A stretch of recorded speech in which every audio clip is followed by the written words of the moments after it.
na-release, in-encash at niliquidate ng Vice President at SDOs indicate other signatories to the DV's checks, LRs and ARs and their relationship to the VP.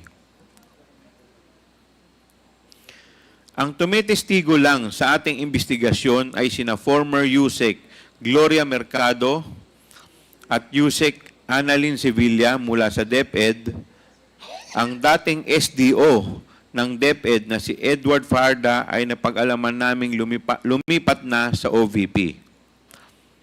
Hindi maiiwasang magtaka ang iba na bakit OVP at DepEd lang ang nakasalang sa usapin ng confidential funds. We have to start somewhere. At dahil nasimulan na natin ito, nakita natin na ang mga kaduda-dudang justification sa gastos para sa safe houses worth 16 million for 11 days at 15 million para sa youth leadership program kung saan pondo naman pala ng Philippine Army ang ginamit. Our inquiry does not end with 15 or 16 million or 73 million. Sa totoo lang, 612.5 million ang kabuuang halaga ng confidential fund ang ibinigay sa OVP and DepEd sa loob ng 2 taon. Dito po makikita po natin ang graph showing disbursement to OVP and DepEd totaling 612.5 million. Nasaan na ngayon ang 612.5 million?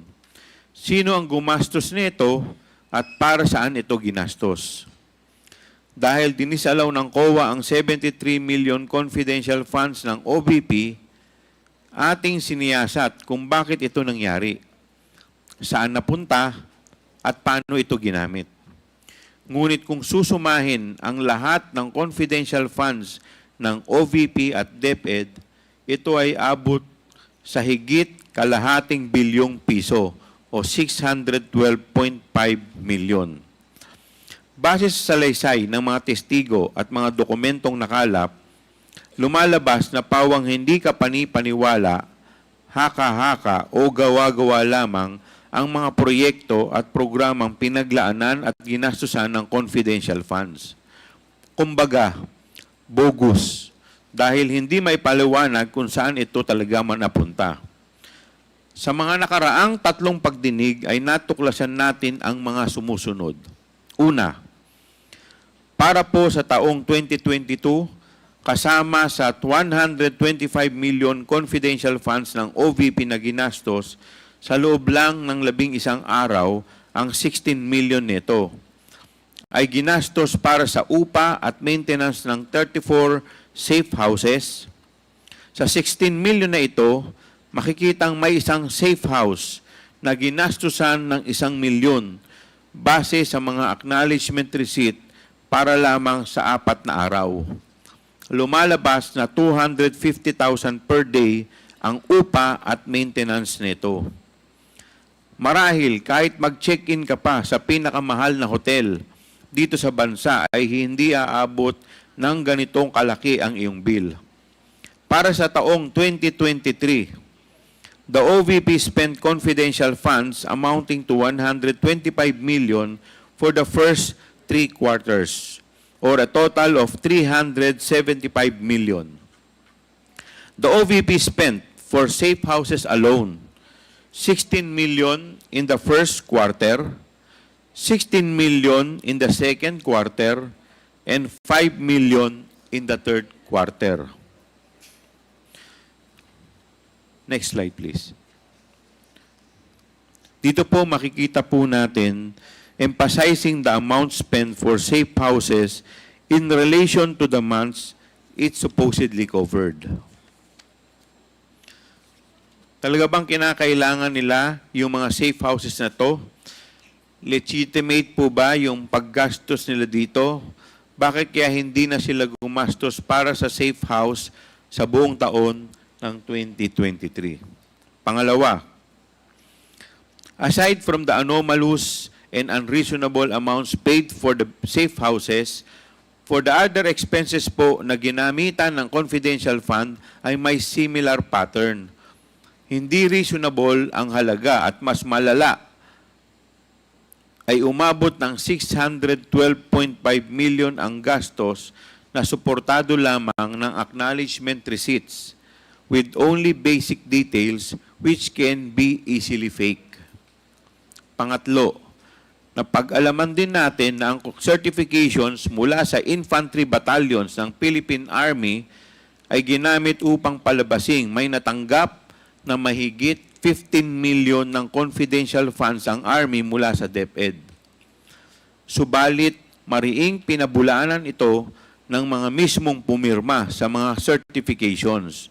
Hindi rin alam ng ating mga sundalo na ang kanilang certifications ay gagamitin ng DepEd upang suportahan ang paggasta sa kanilang confidential funds. Sana ba talaga ginastos at napunta ang pera kung hindi naman pala ito ginastos para sa Philippine Army? In Audit Observation Memorandum number 2024-015 dated February 1, 2024, first AOM, the COA flagged the report. Payment of rewards to the informers in the amount of 7,509,000 in the first quarter of 2023 and 8,031,000 in the second quarter of 2023 because these expenditures were not supported with required documents.